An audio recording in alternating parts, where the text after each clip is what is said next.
अखिल भारतीय विद्युत मजदूर महासंघ ने अपनी मांगों के समर्थन में डीसी सिरमौर सुमित खिमटा के जरिए देश के प्रधानमंत्री को एक मांग पत्र भेजा है। इस ज्ञापन में विद्युत कर्मचारियों की समस्याओं को रखा गया है और इनके समाधान की गुहार लगाई गई है। हिमाचल प्रदेश राज्य विद्युत तकनीकी कर्मचारी महासंघ के जिला महामंत्री रणवीर सिंह का कहना है कि बिजली विभाग में तैनात कर्मचारियों के साथ अन्याय हो रहा है। उन्होंने देश के प्रधानमंत्री को भेजे ज्ञापन में मांग की है कि बिजली कर्मचारियों की पुरानी पेंशन को बहाल किया जाए, साथ ही अनुबंध पर कार्य कर रहे बिजली कर्मचारियों को नियमित किया जाए। रणवीर सिंह ने कहा है कि विद्युत सुधार अधिनियम 2003 और संशोधन बिल 2022 के बीच में जो भी चर्चा संसद में आई है, उसके अनुसार बिजली क्षेत्र के अंदर की कई बातें कर्मचारी और समाज के हित में नहीं हैं। उन्होंने कहा है कि राज्य सरकार और केंद्रीय सरकार का जॉइंट वेंचर हो ताकि इस क्षेत्र में सुधार किया जा सके। आज हम सब अखिल भारतीय विद्युत मजदूर संघ के आह्वान पर एक ज्ञापन माननीय डीसी महोदय के माध्यम से देश के माननीय प्रधानमंत्री जी को और माननीय ऊर्जा मंत्री, केंद्रीय ऊर्जा मंत्री जी को एक ज्ञापन देने जा रहे हैं, जिसमें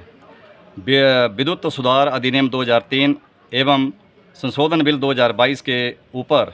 एक ज्ञापन है, जिसमें हमने 9 विषय बिंदु अखिल स्तर के ऊपर 9 बिंदु तय किए थे,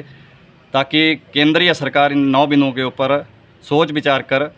हमारे अखिल भारतीय विद्युत मजदूर महासंघ के जो पदाधिकारी हैं उनको उसमें शामिल कर उनके साथ उसमें चर्चा कर, जिसमें पहला विषय बिंदु ओपीएस का है, क्योंकि ये जनवरी 2004 के बाद जितने भी कर्मचारी विद्युत क्षेत्र में लगे हैं उनके लिए केंद्रीय सरकार ने एनपीएस न्यू पेंशन स्कीम का रखा है, जबकि हमें चाह रहे हैं कि उस न्यू पेंशन स्कीम को बंद कर ओपीएस बहाली की जाए। दूसरा, समान कार्य के लिए समान वेतन का होना चाहिए, क्योंकि सुप्रीम कोर्ट का एक फैसले में वो फैसला अभी तक कहीं भी किसी भी राज्य सरकार ने अभी तक लागू नहीं किया कि जब समान काम करने वाले कर्मचारियों को समान वेतन ही उस पोस्ट के अनुसार मिलना चाहिए। तीसरा, कि इस विद्युत क्षेत्र को सुधार करने के लिए राज्य सरकार और केंद्र सरकार के बीच में जॉइंट वेंचर बने, ताकि इस विद्युत क्षेत्र को और तरीके से डेवलप किया जा सके। चौथा विषय बिंदु, जो इस क्षेत्र के अंतर्गत ठेका प्रथा के ऊपर और कॉन्ट्रैक्ट के ऊपर और अन्य जो आउटसोर्स के माध्यम से लोग इस क्षेत्र में कार्य कर रहे हैं, इन सारे बिंदुओं को, इन अपॉइंटमेंटों को रोका जाए और उनके द्वारा जो किए गए लोगों को नियमित रूप से उन स्थानों पर उनको पदोन्नत कर उनको समान वेतन दिया जाए, ताकि उनकी सामाजिक सुरक्षा का ध्यान रखते हुए सरकारों को ये विषय लेना चाहिए। और तीसरा, कि एक समान ग्रिड, एक देश और एक ग्रिड के तहत